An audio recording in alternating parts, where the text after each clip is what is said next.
Today, I want to talk to you about what the roadmap to adventure actually looks like. My name is Megan Blessing. I am an artist and an author, married to a man who is also an artist. And we sold everything that we had in 2020, downsized into a 25-foot travel trailer, and moved our home and business to Alaska. And I want to talk about what that looked like and what it would look like for you, because it's my desire to equip other people who want to take adventures like we did. Every adventure follows a roadmap. So it doesn't matter what kind of faith journey you're on, the roadmap is going to be the same. It all starts with a dream. Whatever dream that you have in your heart. It might be a literal dream like mine was, or it might be something that's just been on your heart to do. You want to start a business or you want to move to a different place. The first thing that you do once you identify your dream is you have to decide if you're all in. You have to make a decision. Am I all in? Am I going to really do this, or am I going to not? And then once you make that decision, you will face delays and discomfort. That's the first thing that usually happens, is that you are forced to wait. Once you finally decide, I'm going to take this chance, I'm going to go for it, delay, problems, roadblocks, very uncomfortable, and run the risk of being discouraged. We run the risk of being discouraged. Once that happens, we enter a phase of crisis and catastrophe where the dream becomes completely impossible. At least that's the way it looks to us. And then, usually at the last minute, something happens that is completely unexpected. Going to extremes is the story of my faith journey. It's a true story. And since writing the book, I have realized that every leap of faith follows the same pattern. If we can recognize this pattern, we're far more likely to travel well when the road gets bumpy, and it will get bumpy. We emerge from the journey in a better mental, emotional, and spiritual place than when we started. Every adventure is a journey of becoming, and that's what makes them so special. Every adventure starts with a dream. The dream is the first step. We get a dream, we need to examine it. What is in your heart to do? What is weighing on you that you think, man, if I could just move in this direction, I'm just really drawn this way.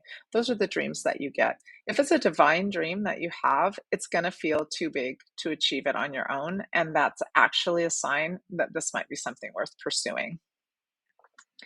In the second stage, you have to decide if you're going to go all in on your dream or not. And the way to do that best is to examine your dream as objectively as possible. Make a list, get out your computer, get a journal out, whatever, but really examine your dream from all different sides. And then get advice from trusted people that really have your back, that want your best interest for you. And ask them what they think. What are their thoughts? What are things that you might have missed? And then follow your gut. Pray about it. Take it to the Lord, see what He has to say about it. If you feel uncomfortable, as in I'm apprehensive because of the unknown, but I'm kind of excited about it, I kind of have a peace about it, that's one thing. If every time you think about it, you have a sense of like overwhelming dread or like, I don't know about this, that might be a sign you might want to pay attention to too. So follow your gut.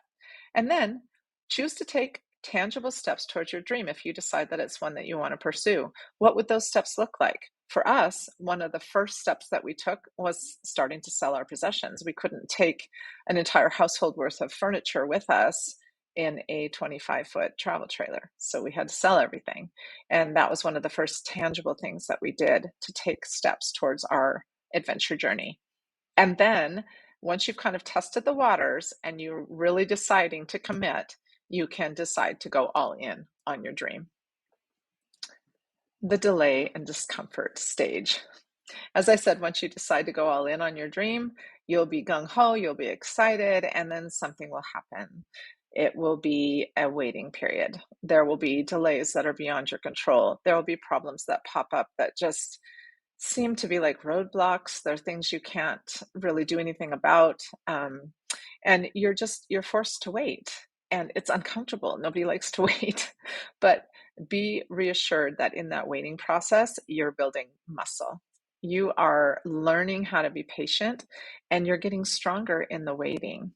And this is the stage that you really don't want to give into discouragement. It's easy to give up on your dream at this stage. And if you have really done your homework at the beginning, you can soldier through this part of it knowing that you're on the right track. The crisis stage. This stage, it comes right after the problem and delay stage when you're already kind of tired, and then crisis and catastrophe strike. And you think, what on earth have I done? The dream looks impossible. It looks like there's no way that it could possibly ever happen. You feel foolish. You maybe even panic because at this point you've committed in such a way that it would be very difficult to uncommit gracefully. And I just want to encourage you, this also is a normal part of the stage. Because remember at the beginning, I said, if it is a God dream, if it's a divine dream, then it's going to be something that you're going to need divine help to achieve. And that also is a clue that more than likely it's tied to your purpose and your destiny in life. So don't despise this stage. Just really respond in a way that is in line with your integrity and who you are, rather than reacting out of fear. And know that this is just a stage, it will pass, and there's a solution right around the corner for you. That solution looks like an unexpected breakthrough. This is the time when sometimes you see a light at the end of the tunnel. Sometimes you just know in your knower it's there. I can't see it. I can't I can't see how this will possibly work out. But this is the stage where the impossible becomes possible, where miracles occur in your life, where there is an overcoming story that we all love to watch on TV or in movies or in books. And these are the stories that we love, right? You're living your story right now. So you'll either see the light at the end of the tunnel or you'll know in your knower that it's there. And once you break through, you are overcome with gratitude. And this is when you can start to relax and adjust and move into your new season of life. And it's a really great feeling when the stage hits. So let's do a roadmap recap, how to map your faith journey. We start with a dream, the dream that you have, and then a decision. You choose to act on your dream. After you've analyzed it, you're like, yep, I'm moving ahead with this. Then you encounter delay and discomfort, the period of waiting, dealing with difficulty, and fighting off discouragement. After that, you'll have a crisis. There'll be some sort of impossible situation that looks like this dream can never ever come to fruition, and you'll be tempted to wonder what in the world you were ever thinking to even entertain it. This is when you can go back to all of your promises and all of your planning and know in your knower that God is going to come through for you. And then you'll have an unexpected resolution. Something will happen that is unexpected. It's miraculous. It just, in a way, overcomes your problem, overcomes the impossible in a miraculous and fantastic fashion. And it is delightful when that happens. And in this section, you realize that you have changed. All that difficulty, all that delay has made you a different person, actually a better person. If you want to read more about how this roadmap played out in my story, you can get a copy of my book, Going to Extremes, Trusting God with the Adventure of Your Life. It's available in paperback form, and also you can get it on Kindle. You can go to messengerbooks.com/Megan, Meagan, or you can just search it on Amazon.